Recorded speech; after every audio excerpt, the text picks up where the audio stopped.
வணக்கம், நான் உங்கள் கவி. வாங்க இன்றைய கதை படிக்கலாம்.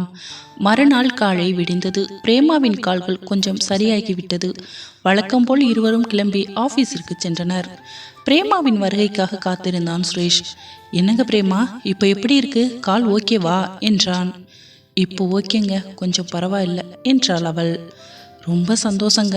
நைட்லாம் எனக்கு தூக்கமே வரல. நீங்கள் எவ்வளோ கஷ்டப்பட்டிருப்பீங்கன்னு நினச்சி என் தூக்கம் கெட்டுருச்சுங்க. இப்போ ரொம்ப தூக்கமாக வருது என்றான் சுரேஷ். ஏங்க, எனக்கு தான் கால்வலி. நானே நல்லா தூங்கி எழுந்து தான் வந்தேன். உங்களுக்கு ஏன் தூக்கம் வரல என்றாள் பிரேமா. அடிபட்டது என்னமோ உங்களுக்கு தான், வலிச்சது எனக்கு இல்லை என்று முணங்கினான் சுரேஷ். என்ன சொன்னீங்க என்றாள் பிரேமா. ஒன்றும் இல்லைங்க, எவ்வளவு வலிக்குன்னு எனக்கு தெரியும், அதைத்தான் சொன்னேன்.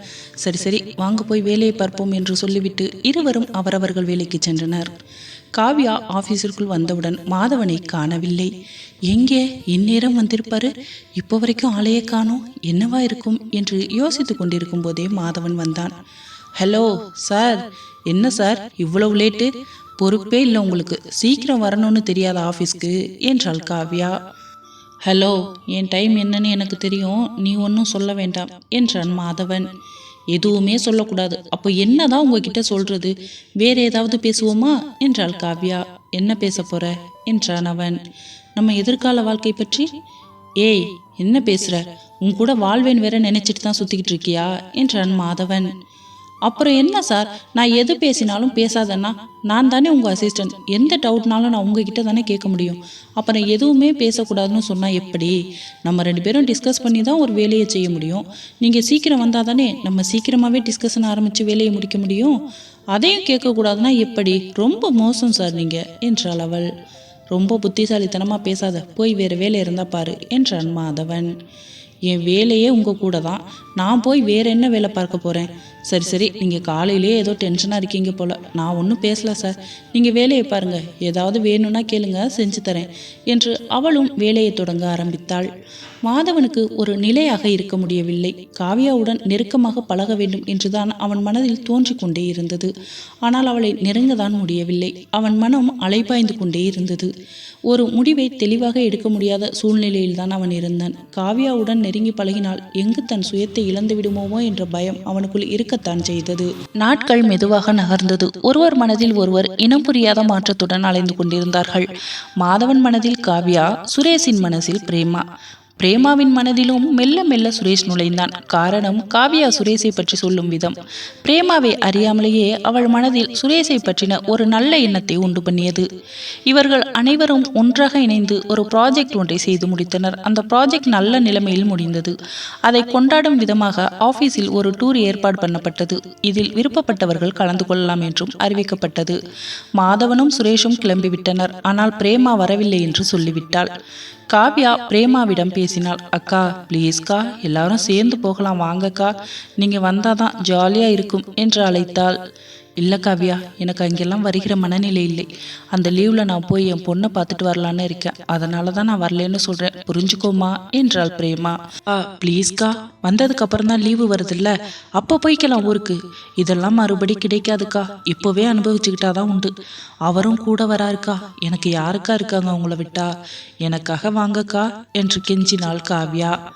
இல்லம்மா, சொன்னா புரிஞ்சுக்கோ காவ்யா, நீ போயிட்டு வா, அதான் சுரேஷ்லாம் வராங்கல்ல என்றாள் பிரேமா. அந்த நேரம் சுரேஷ் அந்த பக்கம் வந்தான். என்ன டிஸ்கஷன் போயிட்டு இருக்கு? எல்லாம் கிளம்பிட்டீங்களா இல்லையா? நைட் எல்லாரும் கிளம்பணும் என்றான். அண்ணா, அக்கா வரமாட்டேன்னு சொல்றாங்க, ப்ளீஸ் நீங்களாவது சொல்லுங்கண்ணா, ஊருக்கு போறேன்னு சொல்றாங்க என்றாள் காவ்யா. ஏன், எந்த ஊருக்கு போறாங்களாம் என்றான் அவன். அவங்க ஊருக்கு போறாங்களாம் அம்மாவை பார்க்க என்றாள் காவ்யா. இங்கே பாருங்க பிரேமா, இதெல்லாம் வாழும்போதே அனுபவிச்சுக்கணும். அடுத்த வருஷம் நீங்கள் வேறு ஆஃபீஸ் போயிட்டீங்கன்னா எங்களோட போக முடியுமா? வாங்க பிரேமா, போயிட்டு வரலாம். அது மட்டும் இல்லைங்க, மாதவனையும் காவியாவையும் சேர்க்க இதுதான் சரியான சந்தர்ப்பம். நீங்கள் வந்தாதான் நம்ம 2 பேரும் சேர்ந்து அவங்கள சேர்க்க முடியும். ப்ளீஸ் வாங்க என்றான் சுரேஷ். காவ்யாவை சேர்க்கும் முயற்சி என்று கூப்பிட்டதால் பிரேமாவால் இதை தட்டி கழிக்க முடியவில்லை. சம்மதம் தெரிவித்தாள். அக்கா, இவ்வளவு நேரம் நான் கெஞ்சினேன், வர முடியாதுன்னு சொன்னீங்க. இப்போ அண்ணன் ஒரு வார்த்தை சொன்ன உடனே கிளம்பிட்டீங்க. எப்படியோ நீங்க வரீங்களே, அதான் எனக்கு சந்தோஷம். ரொம்ப ஜாலியா போயிட்டு வரலாம்க்கா. அவர் மனசை எப்படியாவது மாத்தணுக்கா என்றாள் காவ்யா. சரிம்மா, நீ நினைச்சது நடக்கும், நம்ம சந்தோஷமா போயிட்டு வரலாம், கவலைப்படாதே என்றாள் பிரேமா. காவ்யாவின் சந்தோஷம் இரட்டிப்பானது. அவர் கூட முதல்ல வெளில போறேன், ஜாலியா போயிட்டு வரணும், அவர் மனசை எப்படியாவது மாத்திடணும், அவர் என்னை இந்த ட்ரிப்போட சேர்த்துக்கணும் என்று நினைத்து கற்பனை கோட்டையில் மிதந்தாள் அவள். மாலை வேலை முடிந்ததும் அவசரமாக ஹாஸ்டலுக்கு சென்று விட்டார்கள். ஊருக்கு செல்வதற்காக துணிகளை எல்லாம் எடுத்து மடித்து வைத்து கிளம்புவதற்கு ஆயத்தமானார்கள். அனைவரும் கிளம்பி ஒன்றாக ஒரு இடத்திற்கு வந்தனர். ஆபீஸில் பஸ் ரெடி பண்ணியிருந்தனர். அதில் எல்லோரும் ஏறி அமர்ந்தனர். முன் சீட்டில் மாதவனும் சுரேஷும், பின்னால் காவ்யாவும் பிரேமாவும் ஒரு சீட்டில். காவ்யாவிற்கு மாதவனுடன் அமர்ந்து வர வேண்டும் என்பது ஆசை. சுரேஷுக்கு பிரேமாவுடன் இணைந்து பயணிக்க வேண்டும் என்பது ஆசை. ஆனால் இது எப்படி சாத்தியமாகும் என்று யோசித்து கொண்டே வந்தனர். சுரேஷ் நினைத்து கொண்டான், போகும்போது சிங்கிளா போகிறோம், வரும்போது எப்படியாவது அவ கூட மிங்கிளாயிடணும் என்று. இந்த ட்ரிப்பில் எப்படியாவது மனசில் உள்ளதை பிரேமா கிட்ட பேசிட்டணும், அவங்க கிட்ட பேசி நம்ம மனசை புரிய வைக்கணும், அவங்க நம்மளை ஏற்றுக்கணும் என்று நினைத்து கொண்டே போனான் சுரேஷ். அவங்க ஃபேமிலியை போய் பார்க்கணும்னு சொன்னாங்கல்ல, திரும்பி வரும்போது நானும் பிரேமாவும் எப்படியாவது ஃபேமிலியாக போய் அவங்கள பார்க்கணும் என்று பேராசைப்பட்டு கொண்டே சென்றான். ஒரு வழியாக அனைவரும் சுற்றுலா தலத்தை நெருங்கினார்கள். அனைவருக்கும் தனித்தனி அறை வழங்கப்பட்டிருந்தது. ஒரு அறைக்கு 2 பேர் சேர்ந்து இருந்தனர். காவ்யாவுக்கும் மாதவனுக்கும் பக்கத்து அறையாகவே இருந்தது. ஆனால் 2 பேரும் தனித்தனியாக அறைக்குள் சென்றனர். கடவுளே, ஒன்னா சேர்ந்து இந்த சுற்றுலாவை என்ஜாய் பண்ண வேண்டிய நாங்க இப்படி யாரோ மாதிரி தனித்தனியா செல்கிறோமே என்று நினைத்து கொண்டே சென்றாள் காவ்யா. பிரேமாவை பார்த்து சுரேஷ் நினைத்து கொண்டான், சீக்கிரமாகவே நானும் பிரேமாவும் இந்த மாதிரி ஒரு சுற்றுலா தலத்திற்கு தனியாக வந்து ஒரே அறையில் தங்கணும், அது எப்போ நடக்குமோ தெரியலையே என்று நினைத்து கொண்டே உள்ளே சென்றான். மாதவனுக்கு காவ்யாவை பார்க்க ஆசை வந்தது. என் மனைவி கூட எப்படி வந்து நான் இங்கே வாழ்ந்திருக்க வேண்டும், ஆனால் இவள் செய்த தவறுனால இன்னைக்கு வாழ்க்கையிலிருந்து விலகி யாரோ மாதிரி வந்து இங்கே அவளை முறைக்கிற மாதிரி பண்ணி வச்சிட்டாளே பாவி. அவள் உண்மையை சொல்லியிருந்தா கூட நான் மன்னிச்சிருப்பேன். ஆனால் அவள் என்னிடம் மறைத்ததை மட்டும் என்னால் மறக்கவே முடியல. என் குணத்தை என்னால் மாற்றிக்கவும் முடியல. ஆனால் எனக்கு காவ்யா வேணும்னு தான் தோணுது. இந்த எண்ணம் எப்படி மாறும்னு தெரியலையே. அவள் செய்த துரோகத்தை எல்லாம் மன்னிக்கவும் முடியல, மறைக்கவும் முடியல. முதல்ல எனக்கு ஒரு மனக்கட்டுப்பாடு வேண்டும். இவளை நான் நினைக்கவே கூடாது, பார்க்கவும் கூடாது என்று அவன் தனக்குத்தானே புலம்பிக் கொண்டான். ஆபீஸில் பணிபுரியும் அனைவரும் ஒன்றிணைந்து இந்த சுற்றுலாவை சந்தோஷமாக அனுபவித்துக் கொண்டிருந்தனர். இரவு சாப்பாட்டிற்காக அனைவரும் வந்து கொண்டிருந்தனர். சாப்பாடு முடிந்த பின் அங்கு நெருப்பு மூட்டி அதை சுற்றி அனைவரும் உட்கார்ந்து கொண்டு பாட்டு பாடியும் டான்ஸ் ஆடிக்கொண்டும் இருந்தார்கள். அனைவர் முகத்திலும் ஒரு மலர்ச்சி இருந்தது. காவ்யா மாதவனை பார்த்தாள். அந்த தீயின் வெளிச்சத்தில் அவனின் முகம் மென்மையாக இருந்தது. அன்பு கனவா, உன் கைகளுடன் என் கைகளை இணைத்து நாம் ஒன்றாக ரசிக்க வேண்டிய இடத்தில் இப்படி யாரோ மாதிரி தனித்தனியாக உட்கார்ந்து எதிரெதிர் திசையை பார்த்து கொண்டிருக்கிறோம். இந்த வேதனை எனக்கு மட்டும்தான் இருக்கிறதா, இல்லை உனக்கும் இருக்குமா என்று உருகி அவனை பார்த்து கொண்டிருந்தாள் காவ்யா.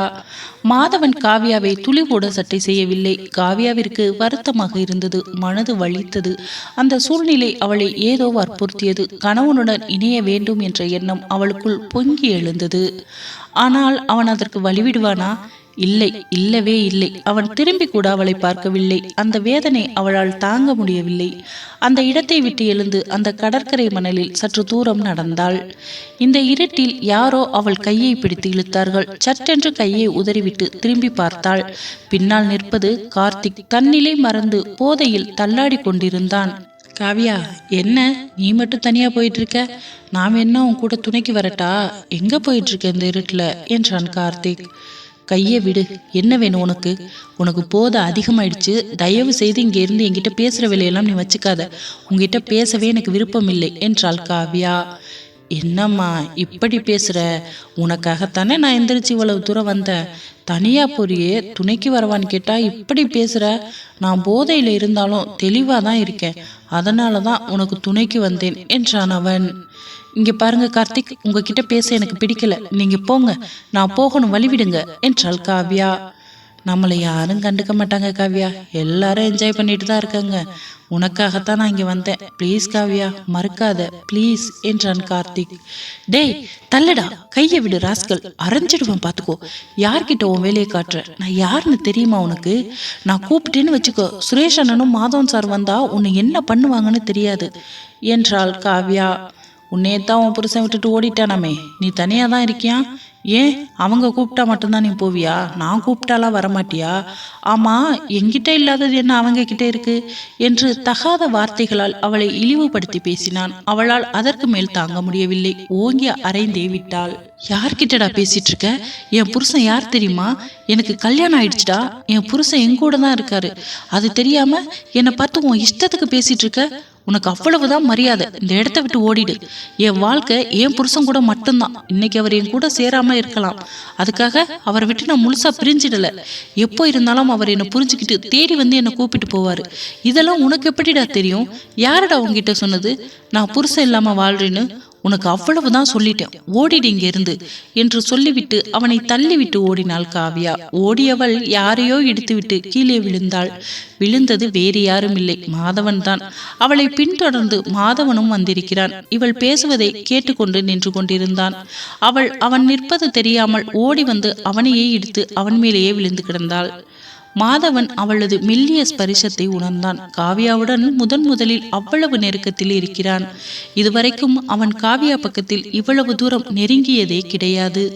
காவியாவின் வாசம் மாதவனை கிறங்கச் செய்தது. அவளை இறுக்கி அணைத்தான். அவள் அவனை தள்ளிவிட்டு எழுந்தாள். இந்த இருட்டில் அவள் யாரை இடித்தாள் என்றே அவளுக்கு தெரியவில்லை. எழுந்து பார்த்தாள். அது மாதவன்.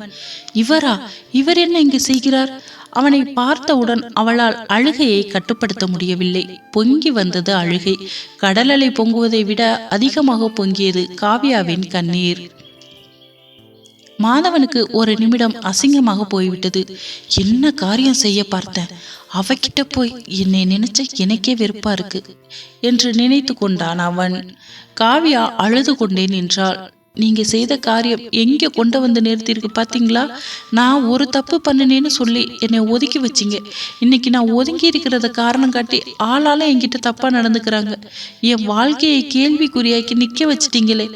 அவன் என்னெல்லாம் வார்த்தை சொன்னான் தெரியுமா உங்களுக்கு? இந்த அவமானம் எல்லாம் எனக்கு தேவையா? இப்படி அசிங்கப்படுத்துறீங்களே என்று அழுதாள் காவியா. சாரி காவியா, நான் வேணும்னே இப்போ உங்ககிட்ட அப்படி நடந்துக்கல. ஏதோ என்னை மீறி உணர்ச்சி வசப்பட்டு. சாரி, மன்னிச்சுக்கோ. உன்னை யார் இங்கெல்லாம் வர சொன்னது? எல்லாரும் அங்கதானே இருக்காங்க. நீ மட்டும் ஏன் தனியா இங்க வந்த? உனக்கு கொஞ்சம் கூட அறிவே இல்லையா? வந்தா கூட யாரையாவது துணைக்கு அழைச்சிட்டு வரணும்னு தெரியாத ஊர்ல இவ்வளவு தூரம் தனியா நடந்து வந்திருக்க. உன்னையெல்லாம் என்ன சொல்றது? படிச்ச பொண்ணு தானே நீ என்றான் மாதவன். இப்போ நான் என்ன தனியா எந்திரிச்சிங்க வந்ததுதான் உங்க பிரச்சனையா? என் வாழ்க்கையே என்ன தனியா விட்டுட்டீங்க. கண்டவனெல்லாம் வந்து கண்ட மாதிரி பேசுறான்னு நான் பேசிட்டு இருக்கேன். நீங்க எதை பத்தி பேசிட்டு இருக்கீங்க? அந்த பொறுக்கி என்கிட்ட தகாத முறையில் நடந்துக்கிட்டான். இதுக்கெல்லாம் யார் காரணம்? நீங்க தானே. நீங்க என் கூட சேர்ந்து வாழ்ந்தா அவன் இப்படி என்கிட்ட பேசுவானா என்றாள் காவியா. அதை பத்தி மட்டும் நீ பேசாத காவியா. அதை நான் தான் உன்கிட்ட பேசணும். நீ என்னவோ நான் தப்பு செஞ்ச மாதிரி நிக்க வச்சு கேள்வி கேட்டுக்கிட்டு இருக்க. நீ பண்ண தப்பு என்னன்னு உனக்கு தெரியாதா? உண்மையை மறைச்சு எனக்கு துரோகத்தை பண்ணி நீ தான் என் கூட வாழ்ந்திருக்க. அந்த குற்ற உணர்ச்சி கொஞ்சம் கூட உனக்கு இல்லை. நான் தப்பு செஞ்ச மாதிரி பேசிட்டு இருக்க. உன்னைய நான் அப்படிதான் பார்த்துக்கிட்டேனா? உள்ளங்கையில வச்சு தாங்கல. உன் அனுமதி இல்லாம உன்னை தொடக்கூடாதுன்னு நினைச்சவனா?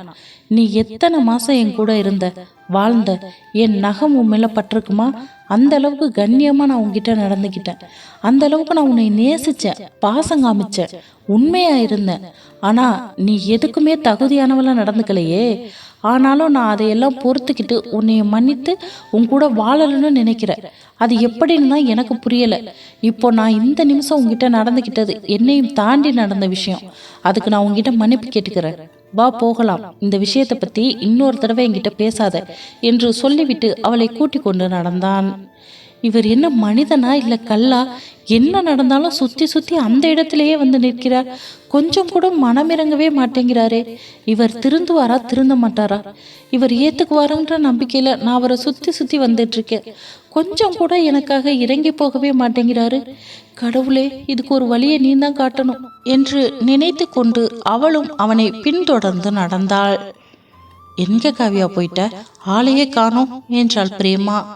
இல்லக்கா, சும்மா பக்கத்துல அப்படியே நடந்து போன இடத்தில் இப்படியெல்லாம் நடந்துருச்சுக்கா. அந்த கார்த்திக் என்கிட்ட தப்பா நடந்துக்க பார்த்தான். அவன்கிட்ட இருந்து தப்பிச்சு இவர் மேலேயே விழுந்துட்டேன் அக்கா. அவர் தன்னையே மறந்து என்னிடம் என்று அங்கு நடந்ததை அப்படியே பிரேமாவிடம் சொன்னாள். ஐயோ, என்ன கதையா சொல்ற? இவ்வளவு நடந்து போச்சா? நீ ஏன் தனியாக போன? சரி சரி விடு, அவன் ஒரு பொறுக்கி, அவன் இருக்கிற இடத்துல நம்ம தான் உஷாராக இருக்கணும். நீ என்னை கூட்டிகிட்டு போயிருக்கலாம்ல, ஏன் நீ மட்டும் தனியாக போன காவ்யா? நல்ல வேளை மாதவன் வந்தார், இல்லாட்டி என்ன ஆயிருக்கும்? யோசிச்சு பார்த்தாலே பயமா இருக்கு.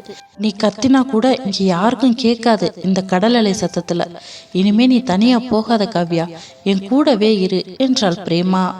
அந்த பக்கம் சுரேஷ், எங்கனா மச்சான் போயிட்டு வர, இவ்வளோ நேரம் எங்கே போயிருந்த என்று கேட்டான். டேய், அந்த பொண்ணு காவ்யா இல்ல, அவ தனியா நடந்து போயிட்டு இருந்தாடா. அதான் எங்க தனியா இருட்டில் போறான்னு நானும் பின்னாடியே போனேன். அந்த கார்த்திக் சரக்கு போட்டு அவகிட்ட தப்பா நடந்துக்க பார்த்தான்டா. அதான் அவளை போய் கூட்டிட்டு வந்தேன். அவனை அரைஞ்சிட்டாடா. அவன் கோபமா இங்கே தான் சுத்திட்டு இருப்பான். அதனால என்ன பிரச்சனை வேணாலும் வரலாம். காவியாவுக்கு நம்ம தாண்டா உதவி செய்யணும். கொஞ்சம் உஷாரா இந்த பொண்ணை பார்த்துக்கணும் என்றான் மாதவன். பரவாயில்லையே, காவியா மேல உனக்கு கொஞ்சம் அக்கறை இருக்கு என்று நினைத்து கொண்டான் சுரேஷ். சரிடா மச்சான், நம்ம கவனமா அவளை பார்த்துக்கலாம், நீ ஒன்றும் பயப்படாத என்றான் சுரேஷ். என்னால் மட்டும் பிரேமா கிட்ட என் காதில் சொல்லவே முடியலை. கிட்ட போனாலே அவள் எட்டி ஓடுறா. அவள் காது கொடுத்தே கேட்குற மாதிரி தெரியலை என்று நினைத்து கொண்டு பிரேமாவை பார்த்து கொண்டிருந்தான் சுரேஷ். எப்படியாவது நம்ம காதலை இன்னைக்கு அவகிட்ட சொல்லியே ஆகணும். இங்கே இருந்து கிளம்பும்போது நானும் பிரேமாவும் ஒரு நல்ல காதலர்களாக தான் கிளம்பணும். அதில் நான் தெளிவாக இருக்கேன். ஆனால் இதை எப்படி அவகிட்ட ஆரம்பிக்கிறதுன்னு தானே தெரியல. காவியா வேற எப்பவும் கூடவே இருக்கா. என்ன பண்ணலாம் என்று யோசித்தான் சுரேஷ். இன்று சுரேஷ் தன் காதலை சொல்லிவிடுவானா? அவள் காதலை ஏற்றுக்கொள்வாளா? பொறுத்திருந்து நாளை பார்ப்போம். நன்றி, வணக்கம். இந்த கதை உங்களுக்கு பிடிச்சிருந்தா லைக் பண்ணுங்க, ஷேர் பண்ணுங்க, கமெண்ட் பண்ணுங்க. ப்ளீஸ் மறக்காம சப்ஸ்கிரைப் பண்ணுங்க. உங்க பொண்ணான கையால அந்த லைக் பட்டனை மட்டும் தட்டிட்டு போயிடுங்க. நன்றி.